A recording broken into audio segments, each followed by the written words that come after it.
Hola amigos, bienvenidos a un nuevo día. Estamos leyendo el libro cuarto de El misterio de Bericena Bielka. Hoy vamos a hacer la lectura de los capítulos 6 y 7. Recordemos que hoy era cuando ya el tío Kurt iba a empezar a contar su historia. Así que, venga, vámonos a hacer la lectura. Os espero.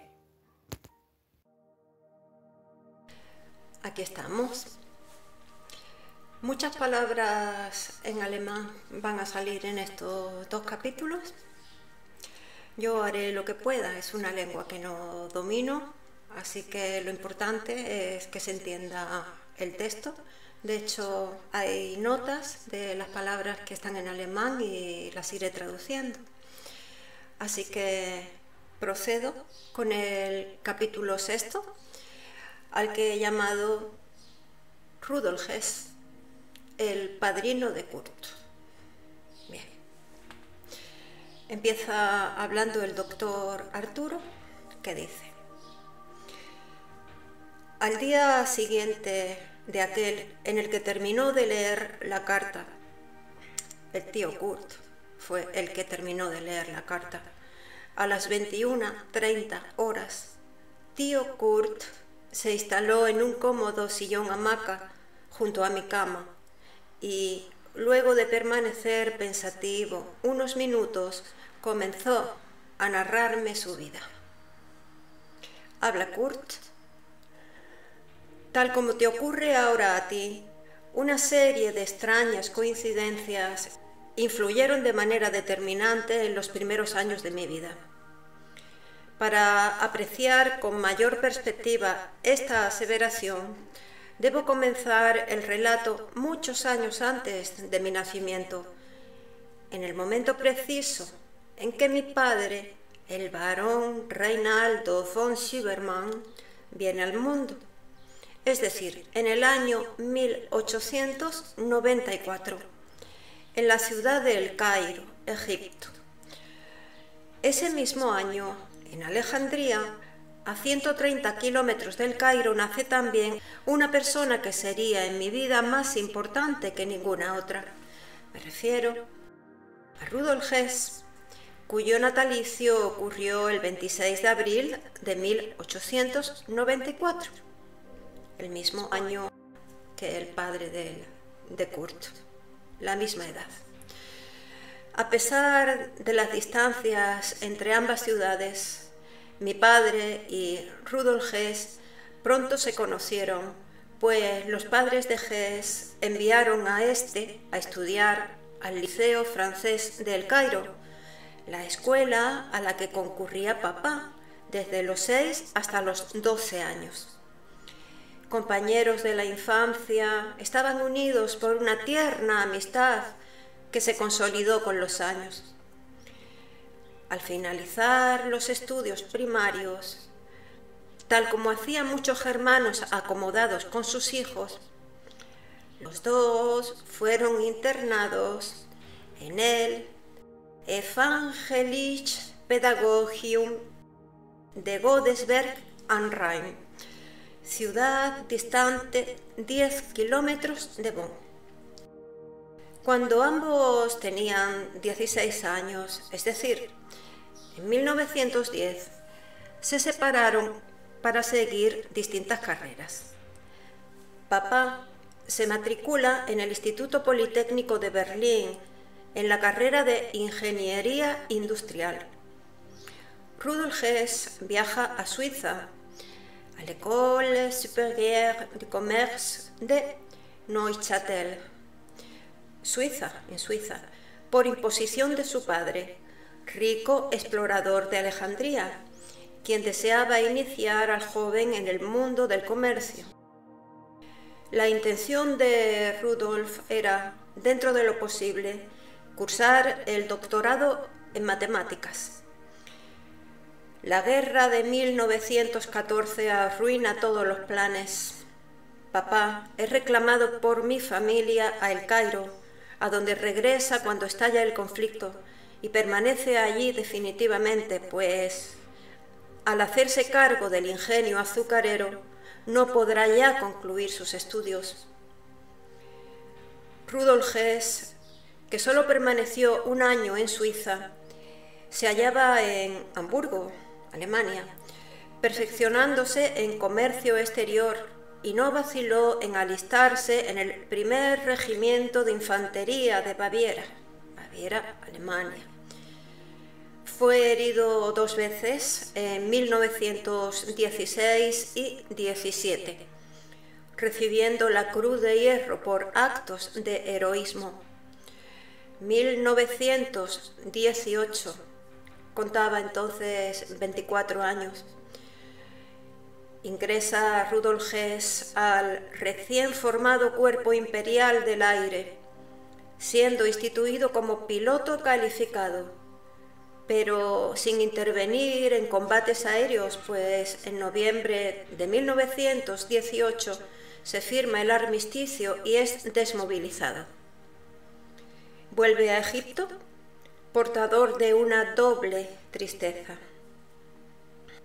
Alemania derrotada es despedazada por el Tratado de Versalles y sus padres han muerto durante la guerra. Los negocios familiares son atendidos por sus hermanos, el mayor Alfred, que es contador, y una hermana casada. Él no desea ocuparse del comercio y así lo hace saber. Piensa retornar a Alemania para estudiar no ya matemáticas, sino historia o filosofía. El tiempo que pasa en Egipto lo dedica a buscar respuestas para tanta desdicha. Respuestas que solo pueden dar los iniciados de las grandes sectas islámicas o gnósticas, de las que Alejandría en particular y Egipto en general es fértil semillero.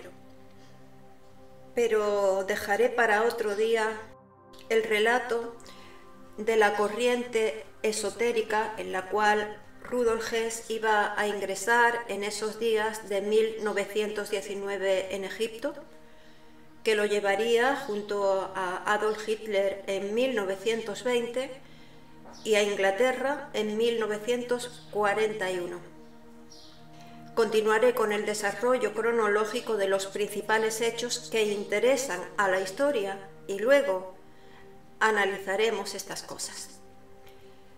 Tío Kurt era, por lo visto, un narrador preciso, que sabía lo que quería decir y no se apartaba de ello. Me daba cuenta que pasarían varios días hasta que completara sus recuerdos y esta perspectiva me regocijaba. En febrero de 1919 continuaba imperturbable tío Kurt. Rudolf Hess viajó a El Cairo para visitar a papá y a otro amigo, Omar Nautais. Se encontraron por primera vez luego de 6 años, con la consiguiente alegría mutua y de mi madre, que también conocía a Rudolf de la niñez. Papá se había casado en 1917 y el 17 del 11 de 1918 nací yo, por lo que en esa fecha, febrero de 1919, contaba con 3 meses de vida. Como aún no me habían bautizado, papá pidió a Rudolf que fuera mi padrino, a lo que éste accedió gustoso, pues amaba mucho a mis padres y deseaba brindarles muestra de su afecto. La ceremonia se llevó a cabo en la iglesia luterana de El Cairo, una fresca mañana de febrero de 1919, el día 17 para ser exacto.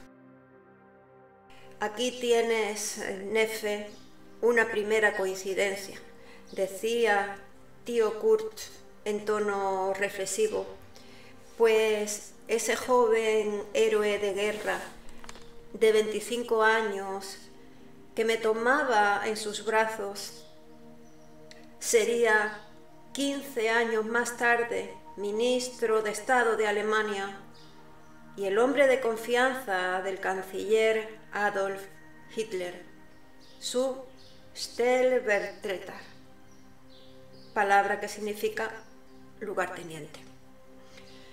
En Egipto, como en todos los países extranjeros, la comunidad germana organizó para el entrenamiento de sus niños las Hitlerjugend, juventudes hitlerianas, con la supervisión velada de los agregados militares a la embajada alemana. Dentro de este movimiento figuraba un grupo junior llamado Jungvolk, niños del pueblo, para niños de 10 a 15 años, al que ingresé a los 10 años, cuando aún cursaba los estudios primarios en el Colegio Alemán de El Cairo. Egresé en 1932 y papá decidió enviarme a Alemania para seguir estudios superiores. Contaba entonces 14 años y ostentaba el título de Fähnlein-Führer en las Hitlerjugend, juventudes hitlerianas. Al año siguiente, en julio de 1933, partimos de Alejandría en un barco mercante que con pocas escalas iba directamente a Venecia. De allí seguiríamos en tren a Berlín. En esos días, Rudolf Hess era un personaje muy importante en el Tercer Reich, increíblemente popular entre los miembros de la comunidad germana de Egipto, quienes se sentían gratificados con el triunfo de uno de los suyos. Rudolf trabajó duro durante todos esos años para contribuir a la victoria del Führer y, salvo algunos viajes cada 1 o 2 años, había abandonado completamente su primera patria egipcia. Sin embargo, nunca olvidó a sus amigos, que no eran muchos, ni a su ahijado, Kurt von Schübermann. Bien. Invariablemente recibíamos una tarjeta navideña todos los años y cuando en el Jungvolk necesitábamos un tambor, recuerdo que papá me instó a escribir una carta a mi prestigioso padrino, quien no solo respondió amablemente con una misiva en la que me estimulaba a estudiar y perseverar dentro de las Hitlerjugend, sino que se ocupó de mi infantil solicitud. Un día recibimos una citación de la Embajada de Alemania para retirar una encomienda, cuyo remito debía ser firmado por el Fähnlein-Führer, Kurt von Schübermann, es decir, por mí. Era el tambor oficial de la Hitlerjugend, pintado con flamas negras y blancas, una runa S del antiguo alfabeto germano Futhark con forma de rayo. Las Hitlerjugend utilizaba una runa S, pero la Schutzstaffel, bueno, esto significa escalón de guardia. La Schutzstaffel estaba autorizada para emplear las dos SS. Venía también una carta del Reichsjugendführer Baldur von Schirach, en la que se confirmaba que a pedido del secretario privado del Führer, Rudolf Hess enviaba un tambor a los lejanos camaradas de la Jungvolk de Egipto. Seguía una larga lista de conceptos y finalizaba recomendando emplear el himno de la juventud hitleriana. Es cortito, lo leeré en alemán y luego pues lo traduciré. Vorwärts, vorwärts, Schetters die Helen van voren. Vorwärts, vorwärts. Lleguen que keine Gefahr. Bueno, traducción. Adelante, adelante, suenan las trompetas. Adelante, adelante, la juventud no sabe de peligros. Estaba la firma de Baldur von Schirach y 3 palabras: Heilung Sieg, saludo y victoria. Ese tambor y esa carta me dieron una injustificada fama entre los niños germanos de El Cairo, a la vez que estimulaban mi vocación para continuar en la línea de la Hitlerjugend. En 1933 llegaron noticias a Egipto de que el Führer, al celebrar su 44 cumpleaños, abriría las escuelas Nápola, que fueran disueltas por los aliados en 1920. Serían escuelas de formación para la futura élite alemana y en ellas se capacitarían los cuadros de la juventud hitleriana. Pensando en la dificultad de ingresar en ella, siendo germano egipcio, papá, que poseía la amarga experiencia de no ser considerado verdadero alemán durante sus estudios en Bad Godesberg, consideró la posibilidad de dirigirse a Rudolf Hess para que facilitara la admisión. Para ello, antes de partir, le envió una carta solicitándole una entrevista e informándole la fecha aproximada de nuestra llegada a Europa. Los puertos y ciudades extrañas que tocábamos eran sitios fantásticos para un orgulloso Fräulein-Schüre de 15 años que se debatía entre el gozo de conocer y la ansiedad de llegar. Llegar, sí, porque lo maravilloso era el destino final del viaje mágico, Alemania. Me miras con incredulidad, Neffe. Se disculpaba tío Kurt, y te comprendo. Es difícil entender lo que sentíamos en esos días los jóvenes germanos, aún extranjeros como yo. Egipto era la patria amada, la tierra donde nací y crecí, pero Alemania era otra cosa.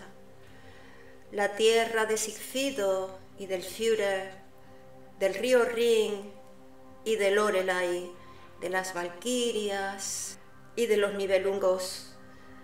Era una patria del espíritu, donde se nutría al mito, la leyenda y la tradición de nuestros mayores. Una patria eterna y lejana que de pronto se tornaría real por intermedio de ese viaje fabuloso. Habíamos sido educados en una mística cuya formulación era sangre y suelo. Obrábamos en consecuencia. A fines de julio, pleno verano europeo, arribamos a Venecia, punto final de nuestro viaje por mar, desde donde tomaríamos una combinación de trenes hacia Berlín. Estábamos prontos a descender del barco cuando el capitán nos anunció que deberíamos pasar por las oficinas que la compañía posee en el puerto para retirar un mensaje. Llegamos allí con el corazón oprimido, pensando en malas noticias de Egipto, para encontrar, en cambio, una carta con membrete oficial del Tercer Reich. En ella, Rudolf Hess nos advertía que estaría ausente de Berlín hasta la segunda semana de agosto, pero que, si deseábamos visitarlo enseguida, podríamos dirigirnos a la Alta Baviera. La causa de esto era que el Führer había decidido descansar unos días en su villa Haus-Wagenfeld sobre el Obersalzberg en Berchtesgaden, y parte de su gabinete le acompañó, alojándose en hosterías cercanas.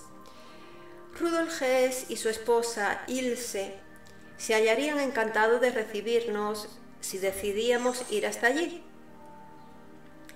Papá no podía ocultar su satisfacción, pues esta situación era por demás beneficiosa para nuestros planes.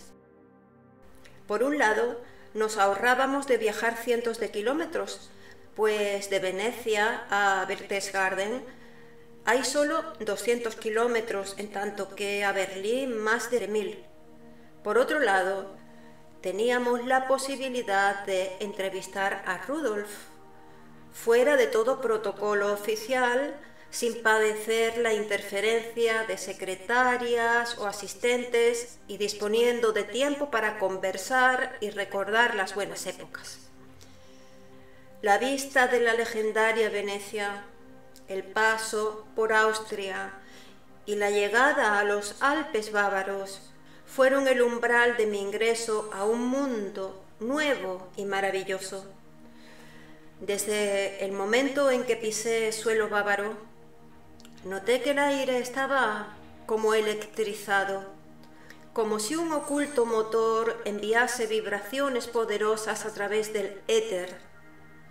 Era algo tan evidente en esos días o años que cualquiera que estuviese medianamente predispuesto podía percibirlo. Esas vibraciones que no se captaban con un órgano físico llevaban al espíritu receptor un mensaje: Alemania, despierta. Pero esta traducción en 2 palabras es burda. Parece una proclama patriótica elemental, no transmite cabalmente lo que evoca en nuestro espíritu esa fuerza misteriosa. Trataré de explicarlo. Alemania, despierta, decía, y quien escuchaba no pensaba en la Alemania geográfica, ni siquiera en el Tercer Reich, sino que se sentía claramente en otro mundo, sin fronteras, en una Alemania sin tiempo ni espacio, cuyos únicos límites eran justamente los fijados por esta misma vibración. Alemania concluiría solamente donde ya no se percibiera la vibración unificadora, pues ahora lo sabían todos. Alemania era también ese inmanente sonido inaudible llamado Volksbingen. Alemania, despierta, decía el mensaje trascendente, y Alemania, como el ave fénix, renacía de la ceniza de sus últimas derrotas, se convertía en el epicentro de una nueva Weltanschauung, en la que no tendrían lugar las infamias de la conspiración judía mundial y la subversión marxista-leninista. Bueno, Weltanschauung significa concepción del mundo, ideología. La revolución parda traería un nuevo orden que solo admitiría en su élite dirigente la jerarquía del espíritu. Serían superiores quienes lo fueran realmente por sí mismos, sin importar ninguna otra condición. Esta perspectiva estimulaba la sana competencia, insuflaba nuevas esperanzas y alentaba a todos a compartir la aventura del despertar alemán. Y nadie debía dudar, pues el nuevo orden estaba garantizado, asegurado en su pureza por la figura del Führer. Sí, al fin Alemania tenía su Führer. Él era el verdadero artífice del nuevo orden, el jefe que conduciría al pueblo germano a la victoria. Corría el año 1933. Alemania despertaba. Adolf Hitler era el Führer. Bueno, aquí finaliza el capítulo 6 y voy a pasar a la lectura del capítulo 7. Lo he titulado En casa de Rudolf Hess. Tenía 15 años, el alma cargada de ilusiones y la clara percepción de la Volkswagen cuando de la mano de papá llegamos al hospedaje de Rudolf Hess en Berchtesgaden. Se había difundido la noticia de que el Führer estaba en Haus Wagenfeld y la zona se vio invadida de periodistas y curiosos, por lo que nos fue difícil alojarnos. Finalmente lo hicimos en la modesta hostelería Kinderland, a unos 2 kilómetros de la casa de Rudolf Hess. Pernoctamos allí y por la mañana bien temprano partimos atléticamente por un sendero nevado que seguía en sus curvas a la colina cercana. Papá, vestido a la usanza bávara, llevaba la estrecha botamanga del pantalón montañés dentro de gruesas medias de lana que llegaban a la rodilla, borceguíes, camisa y saco sin cuello completaban el equipo. Yo lucía un flamante uniforme gris oscuro de la Hitlerjugend, compuesto de pantalón corto, chaqueta con bolsillos y cuello marinero, cinturón de hebilla con runa S, correa cruzada en el pecho y un pequeño puñal al cinto con la inscripción Blut and Ehre grabada en la hoja, sangre y honor. Corbatín ceñido con anillo, botines de cordón y zoquetes grises. La casa donde se hospedaba la familia Hess era una antigua construcción de madera de clásico estilo alpino, pequeña pero confortable. Al llegar a la puerta, fuimos atendidos por un somnoliento oficial de la SS que ejercía la custodia durmiendo en el living room junto al hogar encendido. Se llamaba Edwin Papp y era SS Obersturmführer. Herr Hess se encuentra aún acostado, dijo el oficial de la SS. Se alegrará de verlos, pues los espera desde hace varios días. Siéntese en el living, por favor, mientras preparo café.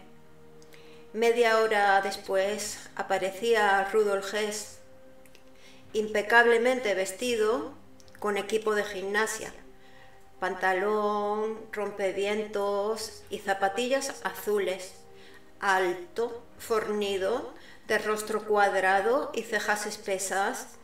Se destacaban claramente los ojos negros y brillantes que parecían atraer la atención puesta en él.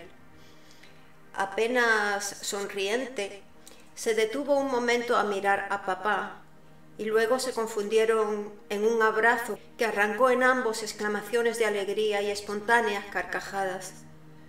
Hacía muchos años que yo no lo veía y por lo tanto guardaba de él un recuerdo muy vago, pero me sorprendió descubrir una timidez que no podía ni imaginar en el poderoso lugarteniente del Führer. Se volvió hacia mí y me observó admirado. «Dieser mein Patekind». «Este es mi ahijado», dijo como para sí. «¿Cómo pasa el tiempo? Ya es todo un hombre, un nuevo hombre para un nuevo Reich». «Dime, Kurt», se dirigía esta vez a mí, ¿no deseas quedarte en Alemania? Aquí podrías estudiar y servir a la patria. Sí, Taufpater Rudolf, respondí alborozado. Eso es lo que quiero. Mi mayor ambición es ingresar a la escuela Nápola. Es así que es una gran ambición, dijo Rudolf Hess. Veremos qué podemos hacer. En ese momento entró Ilse Hess, a quien papá no conocía, pero que luego de hechas las presentaciones parecía ser una amiga de toda la vida. Esto se debía a que Ilse era una mujer sencilla y enérgica, pero dueña de una gran amabilidad. Antigua militante nacionalsocialista, estaba alejada de la política desde su casamiento con Hess en 1927 y manifestaba, a poco de estar hablando con nosotros, el deseo de tener hijos, que Dios parecía negar. Recién 5 años después, nacería el único hijo de Rudolf Hess, Wolf. Pero esa es otra historia. Pasamos una semana en Berchtesgaden, durante la cual Rudolf, Ilse y papá intimaron en varias ocasiones, cuando ellos no iban a Haus-Wagenfeld a ver al Führer, que por otra parte se hallaba asediado por Göring y otros miembros del partido. En esas veladas, cuando papá y los Hess intercambiaban recuerdos y anécdotas, yo solía interrogar durante horas al oficial de la SS encargado de la custodia. Según mi criterio de aquellos días, no existía una meta más digna de los esfuerzos de un joven alemán que llegar a pertenecer al cuerpo de élite de la SS. Un día, de los primeros que pasamos en Berchtesgaden, papá y Rudolf se retiraron para hablar a una galería exterior, ubicada sobre una ladera y protegida por una baranda que rodeaba la casa. Normalmente no hubiera hecho caso de ellos, pero algo en los gestos, un tono de cuchicheo en la conversación, me alertó sobre la posibilidad de que estuvieran hablando de mí. Pensé que se referían al ingreso a la escuela Nápola y una ansiedad creciente me ganó. No pudiendo resistir la tentación, delito imperdonable, diría mi padre, hice algo repudiable. Los espié. Disimulando estar parado contra una ventana que se abría en las proximidades de papá y Rudolf Hess, traté de escuchar su conversación, que efectivamente se desenvolvía en torno al tema de mi persona, pero no versaba sobre el ingreso en la escuela Nápola, sino sobre una cuestión que me llenó de estupor. «Puedes dejarme a Kurt, entonces», decía Rudolf. «¿Le hablaste del signo?» «No lo creí conveniente», respondió papá. «Además, no sabría explicarle con la suficiente profundidad ese misterio. Tú sabes más que yo de esas cosas.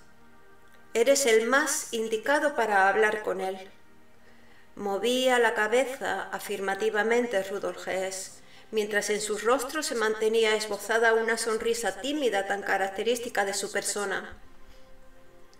«Esperemos unos años», dijo Rudolf Hess, «si es que Kurt no pregunta antes. ¿Nunca has sospechado nada? ¿No has sido protagonista de algún suceso anormal?» «No, Rudolf, salvo el caso de los sofitas, que ya te conté en mis cartas. No le ocurrió nada extraño después. Incluso parece haberlo olvidado, o por lo menos el recuerdo no le afecta». En este punto de la conversación entre Rudolf Hess y mi padre, poco era lo que yo entendía, pero al mencionar a los sofitas, un increíble episodio de la niñez vino a mi memoria instantáneamente. Cuando tenía unos 10 u 11 años fui víctima de un secuestro. No era un secuestro criminal con el fin de cobrar rescate, sino un rapto perpetrado por fanáticos de la orden hofita que solo duró unas horas hasta que la policía merced a los datos que aportó un soplón profesional, pudo desbaratarlo. Bueno, pues aquí termina el capítulo 7. Hemos leído hoy ya 2 capítulos. Y bien, ya vemos cómo vamos entrando en materia. Se ha quedado la historia en un punto interesante, ya veremos lo que nos depara el siguiente capítulo. Eso será para el siguiente día, el siguiente vídeo. Bueno, pues nada más por hoy. Como siempre, os mando mucha fuerza, os deseo que sigáis resistiendo y os mando un fuerte abrazo a todos. Así que hasta el próximo día.